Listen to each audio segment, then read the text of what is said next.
Il y a des gens derrière dont l'intention est carrément de renverser ce système-là. Luc La Liberté. Contre, pas une refonte du système. On est contre le système, point. La rencontre La Liberté, Martineau.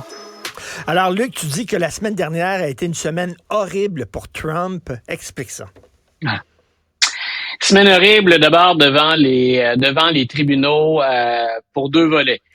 Monsieur Trump, et c'est peut-être une stratégie dans le cas de Donald Trump, il adore défier l'autorité, montrer que c'est c'est un esprit indépendant, c'est un esprit fort, qu'on ne va jamais le dompter ou le forcer à rentrer dans le rang.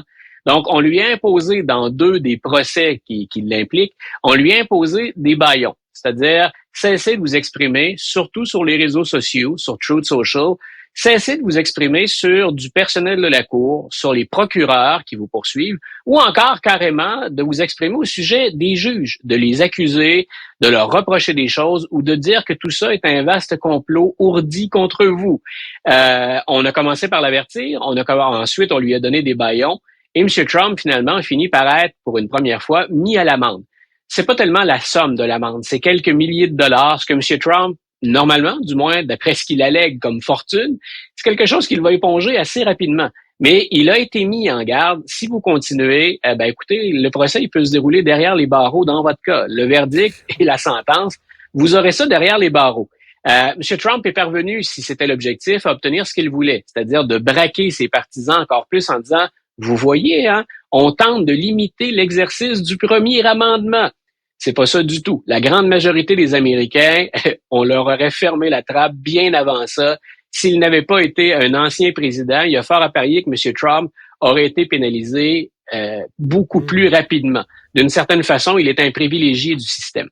Mais là où j'ai pris de bonnes notes et où j'ai un intérêt encore plus grand pour la suite, c'est dans le procès qui l'implique en Géorgie. L'idée, c'était d'avoir tenté de renverser encore là les résultats, d'avoir favorisé la nomination de faux électeurs, d'avoir exercé des pressions sur les dirigeants de l'État pour lui trouver ces fameux 11 000 voix dont il avait besoin pour dépasser Joe Biden. Dans ce procès-là, il y avait 19 accusations, incluant celle de Donald Trump. Il y en a 3 maintenant qui ont plaidé coupables. Ça veut dire que, écoute, c'est sérieux. Dans les 3 cas, on a jugé que ça valait la peine de plaider coupable. Et dans les 2 derniers cas, ce sont 2 avocats très proches de Donald Trump, dont Sidney Powell, qui, écoute, c'était le fer de lance de sa mission en Géorgie. C'est elle qui avait dit, au moment du 6 janvier 2021, libérons le Kraken. Donc, on parle pas de l'équipe de hockey de Seattle. Donc, le Kraken, dans ce cas-ci, c'était cette bête qui allait frapper sur les États-Unis pour enfin qu'on reconnaisse la victoire de Donald Trump. Sidney Powell et un autre avocat ont dit, on plaide coupable. Et ce qui a étonné beaucoup d'observateurs quand ils ont plaidé coupable, c'est que les peines sont risibles. Madame Powell va être en probation comme avocate pendant 6 ans, mais ne purgera aucune semaine derrière les barreaux. Même chose pour l'autre avocat qui s'en tire plutôt bien. Et on a rapidement appris pourquoi les sentences étaient réduites dans les 2 cas. Et là, on parle plus de poids lourds, de gens qui ont été très actifs sur le terrain en Géorgie. Ils collaborent maintenant avec les autorités. Et s'il y a une mauvaise nouvelle pour Donald Trump, c'est bien celle-là. On devine que si on leur donne des peines risibles pour des choses qui sont graves, renverser le résultat d'une élection, là, c'est grave. C'est à moins, bien sûr, de ne plus tenir à la démocratie, c'est majeur. Donc, si je suis un avocat de Donald Trump et si je suis Donald Trump, au moment où on se parle, je suis inquiet. Je peux bien continuer à galvaniser les troupes, je peux bien leur demander de se soulever une autre fois. Mais le tribunal fait son travail dans ce cas-ci à tout le moins. Et dernière chose, je te laisse me relancer après. Oui. Mais ces avocats, s'ils collaborent avec la justice, c'est-à-dire ils vont leur permettre de voir des documents, des courriels qu'ils ont échangés peut-être avec Trump, etc. Voilà. Donc, oui, et c'est de confirmer que tout ça a été fait à la demande de Trump ou à la connaissance de Trump. C'est ce qui est le plus difficile à établir. Donald Trump, dans son cas, on a 2 appels pour la Géorgie. On verra comment on les interprète devant les tribunaux, mais on a 2 appels dans lesquels il demande carrément qu'on lui trouve des votes. Donc, il s'est déjà peinturé un petit peu dans le coin tout seul. Maintenant, l'opération était beaucoup plus vaste que la seule demande à un secrétaire d'État en Géorgie de lui trouver des votes. On a essayé de jouer avec des machines à voter, on a essayé de jouer avec des bulletins de vote, puis on a essayé de créer ce qu'on appelle des faux électeurs, ceux qui vont porter le vote de l'État à Washington pour dire la Georgie a voté pour Joe Biden. Dans ce cas-ci, on avait même un stratagème pour avoir de faux électeurs qui seraient allés dire c'est Donald Trump le vainqueur en Georgie. Donc, c'est pour ça que je dis c'est majeur comme exercice. Ben et oui. là, c'est à prendre au sérieux. Et l'autre défaite de Donald Trump, elle est politique la semaine dernière. Son candidat préféré pour devenir speaker de la Chambre des représentants, parce qu'on n'a toujours pas de speaker à la Chambre ce matin, c'était Jim Jordan. Et il a mis tout son poids dans la balance en disant, vous devez nommer Jim Jordan. Écoute, dans un vote secret chez les républicains, on a dit à Jim Jordan, après un 3e tour de scrutin, dans lequel il a perdu encore un peu plus de votes, on lui a dit, tu te tasses de là. Parce que Jordan avait dit, moi, je vais rester tant aussi longtemps, je vais rester le temps qu'il faudra. Je suis prêt, je suis patient, on va voter autant qu'il le faut. Les républicains se sont enfermés, ont voté secrètement et on l'a mis dehors. Pas mis dehors, bien sûr, du Parti républicain, mais mis dehors comme candidat. Et on se retrouve ce matin avec 9 candidats pour le poste de speaker. Mais c'est une défaite politique pour Donald Trump. Oui. Est-ce que ça veut dire que ses appuis au sein du parti commencent à s'effriter? Un des messages à l'encontre, ou 2 messages à l'encontre de Jim Jordan, c'est « M. Jordan, ça venait pas de vous directement, mais les gens qui vous supportaient, ils ont fait de l'intimidation et ils ont carrément menacé des élus. » À l'intérieur du Parti républicain, des républicains disent « On ne supporte pas l'intimidation, le chantage et la violence que vous avez démontré. » Un peu la manière Trump. Donc, beaucoup de choses pour M. Trump la semaine dernière. Peu importe qu'il garde ou non son ton frondeur, ce matin, il est en moins bonne position qu'il ne l'était la semaine dernière. Ben, son étoile commence à pâlir, ce qui n'est pas une mauvaise nouvelle. Alors, c'était Luc La Liberté, l'analyste politique. Là, c'est l'historien qui va nous parler.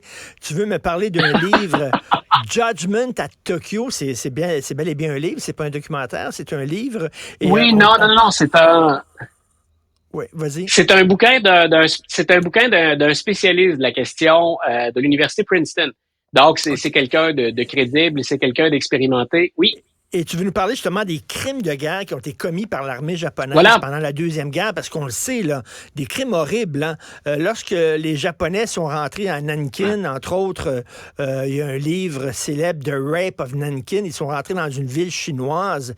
Et écoute, ils ont ouvert le ventre de femmes enceintes, sorti les bébés, poignardé les fœtus, des choses épouvantables, des crimes de guerre horribles. Donc, il y a un livre qui est écrit sur ça. Ouais, j'ai pensé de parler de ça d'abord parce qu'on a entendu ce que le Hamas avait fait, puis on apprend encore d'autres détails. Ce matin encore, il circulait de nouvelles informations. Donc, quand on parle en anglais de moral high ground, c'est nous avons finalement au plan moral une certaine supériorité. Ben là, écoute, le Hamas a contribué à entraîner ça vers le bas. S'il reste une autorité morale là-dedans, on se gardera les Juifs ou Israël pour un autre moment. Mais ça rejoignait, en fait, le débat moral et éthique dont on parle dans l'actualité.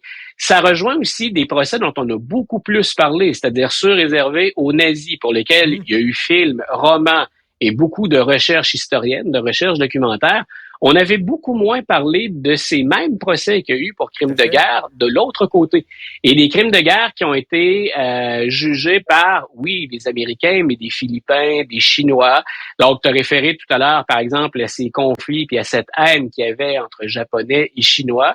Et j'ai trouvé très intéressant le point de vue qui est adopté par l'auteur. C'est-à-dire de montrer, qu'il s'agissait de vrais procès, mais qu'en même temps, plusieurs des acteurs se sont gardés une certaine marge de manœuvre. À la fin, une des choses à laquelle on parvient comme conclusion, c'est que le Japon, malgré les horreurs, malgré ce qui s'est passé, a fini par se pencher du côté américain, mais après que les Américains leur aient ouvert la porte. Dans les procès, par exemple, Harry Truman, à un moment donné, on lui a offert ou on lui a fait miroiter la possibilité de juger l'empereur du Japon comme criminel de guerre.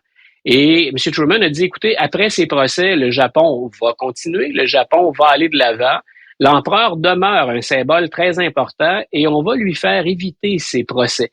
Donc, on est capable de jouer sur des technicalités pour dire on ne va pas l'accuser et on va le mettre de côté.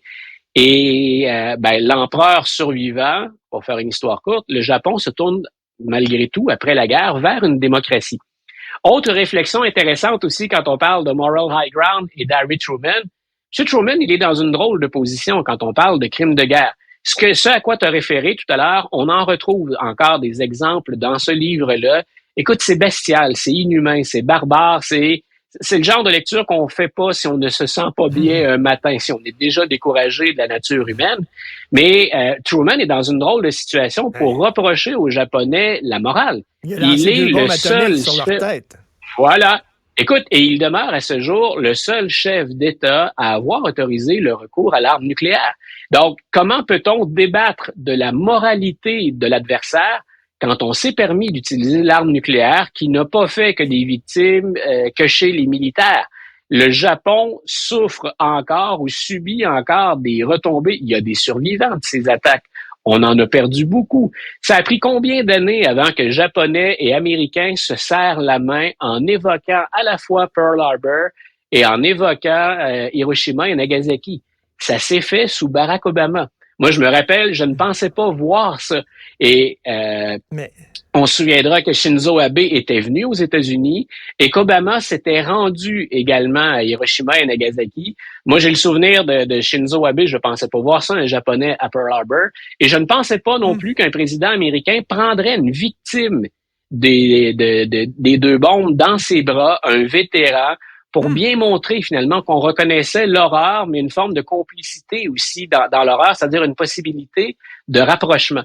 Donc, tout ça pour dire, cet ouvrage-là au préhistorique, il est d'actualité. On se rapporte à ce qui s'est fait dans la Deuxième Guerre mondiale, mais ça s'applique encore au débat actuel. Le fameux moral high ground, je serais curieux qu'on me dise que les Palestiniens ou les Israéliens puissent l'approprier, tout comme les Américains. J'aime bien la position américaine actuellement. J'ai dit que Biden se comportait correctement. Mais c'est certain que si on recule un peu, qu'on prend de la perspective, les Américains, en termes d'autorité morale, traînent quelques boulets aussi. Et Luc, c'est très intéressant ce que tu dis parce que je vais t'avouer bien humblement, je ne savais pas qu'on avait jugé les Japonais pour crimes de guerre. C'est fou, hein? On connaît tous le procès de Nuremberg, bien sûr. Voilà. Je ne sais pas combien de films et de documentaires j'ai vu là-dessus. J'avais aucune connaissance qu'il y avait l'équivalent du procès de Nuremberg pour les Japonais. Et écoute, ça a été long, cette reconnaissance, finalement, cette pleine reconnaissance du volet pacifique de la guerre. S'il y a des gens qui sont à l'écoute, ou toi et moi, quand on passe par Washington, un des monuments les plus récents sur le National Mall, c'est le monument pour la Deuxième Guerre mondiale. Et pour la Deuxième Guerre mondiale, on a fini par commémorer, j'ai trouvé ça très intéressant parce que ça a été long avant d'y parvenir. Quand on se présente devant ce monument, il y a un côté le front Atlantique et de l'autre côté le front Pacifique. Voilà, pendant des années, j'avais adoré la série de Spielberg sur la Deuxième Guerre mondiale, mais le volet Atlantique. Ça a été long avant qu'on obtienne une couverture similaire du côté Pacifique. War in the Pacific, voilà. Mais ça a pris énormément de temps avant qu'on fasse ça. Et c'était un peu le point aveugle de la Deuxième Guerre mondiale. Écoute, Judgment à Tokyo, je vais me procurer ce livre-là. Ça en est fascinant. Merci beaucoup, Luc. Bonne journée. Un grand plaisir, Richard. Une bonne fête de journée.